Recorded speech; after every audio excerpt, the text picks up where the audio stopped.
చాలా మందికి ఉన్న క్వశ్చన్ ఏంటి అనంటే కర్మల ద్వారానే మనం పడేటటువంటి కష్టాలన్నీ గత జన్మ కర్మల ఫలం అని.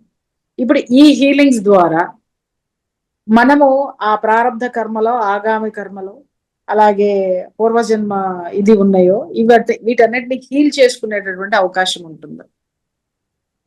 అంటే ఎప్పుడైతే మీరు సాధనలు పెట్టింది అందుకు కదండి. ఇది సాధన, మీరు సాల్వేషన్, లిబరేషన్, మోక్షం ఇవన్నీ చెప్తున్నారంటే ఏంటి? ఇవన్నీ నువ్వు చేసుకుని చేస్తుంటే నువ్వు క్లియర్ అయితేనే కదా అక్కడికి వెళ్తాం. మరి క్లియర్ అవ్వడం అనేది సాధనలో జరుగుతుంది. హయ్యర్ ఎనర్జీస్ వల్ల తొందరగా జరుగుతుంది. ఓకే, ఇంకొక విషయం అమ్మా, ఇంకొక విషయం. ఈ రోజు చాలా మందిలో ఉండేటటువంటి పెద్ద ప్రాబ్లం ఏంటి అని అంటే, చాలా మంది ఈ డిజిటల్ మీడియా వచ్చిన తర్వాత చాలా మంది యూట్యూబర్స్ ఉన్నారు, అలాగే చాలా మంది వీళ్ళు ఉన్నారు, కొంత వాళ్ళకు ఉన్నటువంటి నాలెడ్జ్ని షేర్ చేస్తున్నారు. ఈ రోజు చాలా వరకు కూడా డిజిటల్ మీడియాలో నెగటివ్ని ప్రొజెక్ట్ చేయడానికే సిద్ధపడుతున్నారు.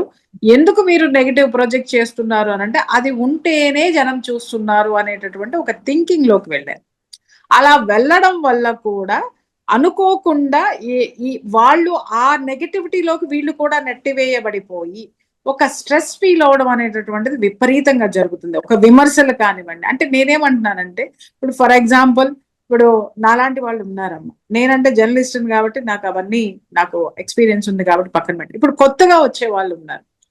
వాళ్ళు ఒక్కొక్కసారి ఏమవుతుందంటే కాంపిటేటివ్ వెర్షన్ లో కానివ్వండి, లేకపోతే అవగాహన లేక కానివ్వండి, ఒక సబ్జెక్ట్ ని ప్రొజెక్ట్ చేసినప్పుడు విపరీతంగా విమర్శలు వచ్చేస్తున్నాయి. ఆ స్ట్రెస్ పెరిగిపోతుంది, యాక్షన్ రియాక్షన్ ఏదైనా సరే మనము ఇంబ్యాలెన్స్ అవడమే కదండి. మనకి ఇప్పుడు చూడండి, మనల్ని ఎవరన్నా పొగిడితే మనకు బాగా అనిపిస్తుంది. ఎవరన్నా చిన్న మాట మనల్ని ఎదురుగా అన్నా, ఎక్కడ వేరేగా అన్నా సరే, ఎవరో అన్నారు ఇదిగో నిన్ను అలా అన్నారని ఎవరన్నా వచ్చి చెప్పినా మనం ఎంతో బాధపడిపోతాం.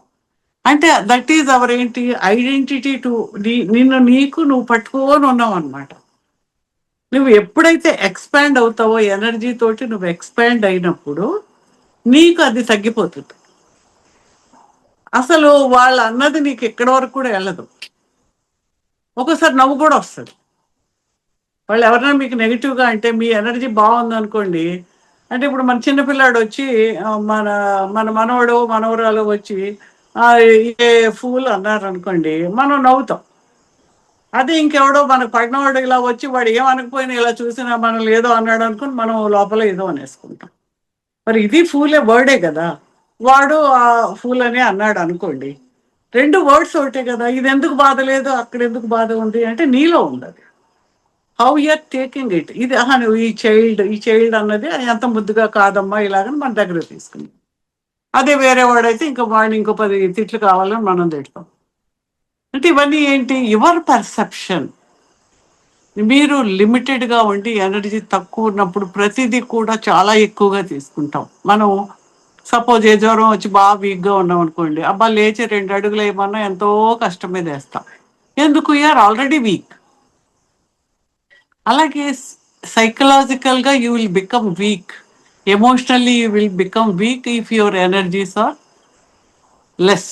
ఇన్ చక్రాస్లో ఎనర్జీస్ క్లియర్ అయిపోయినప్పుడు, లేకుండా ఉన్నప్పుడు మనం అది ఫీల్ అవ్వడం వల్ల ఎక్కువ బాధపడిపోతాం. అసలు ఒక మాట ఇంకా వాడు అనకముందే నువ్వు ఇక్కడ ఏడవడం మొదలెడతారు కొంతమంది. ఈ వీళ్ళే కొంతకాలం అయ్యాక వాళ్ళు ఏమన్నా వీళ్ళు పట్టించుకొని స్టేజ్కి వచ్చేస్తారు. I have seen so many ladies like that. అసలు క్లాస్కి వస్తే అమ్మో మా ఆయన వచ్చేస్తారండి, ఇలాంటి వాటికి ఎందుకు క్లాస్కి వెళ్ళామని తిడతారండి అని ఉడికిపోతే వెళ్ళిపోయిన అమ్మాయిలు ఆఖరికి ఒక స్టేజ్లో ఇంకా వాళ్ళు వీళ్ళని హెరాస్ చేస్తుంటే మీ దారి మీరు చూసుకోండి, నా దారి నేను పిల్లల్ని పెంచుకున్నాం అనే స్టేజ్ వరకు వెళ్ళిన అమ్మాయిని చూశాను. ఆ లైఫ్ని అత్యంత అద్భుతంగా మలుచుకున్న లేడీస్ని చూశాను. That's all lack of energy. అంటే అన్నిటికీ ఇదేనంటే మరి అన్నిటికీ కదా మనం అంతా ప్రాణం ఉంటేనే కదా మనం అన్నీ ఉన్నాము.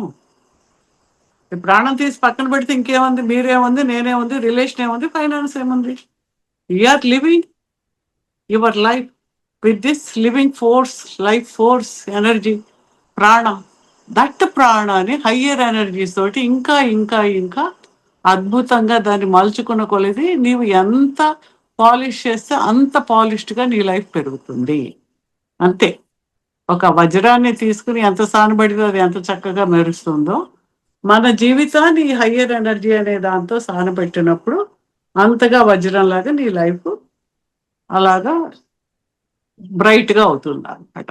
యువర్ ఇన్నర్ పొటెన్షియల్ బయటకు వస్తుంది, క్యాపబిలిటీస్ పెరుగుతాయి, లైఫ్ పాజిటివ్గా ఆనందంగా ఉంటుంది. అసలు అంటే ఆ ఫీలింగ్ ఆఫ్ ఒకలాంటి ప్రశాంతత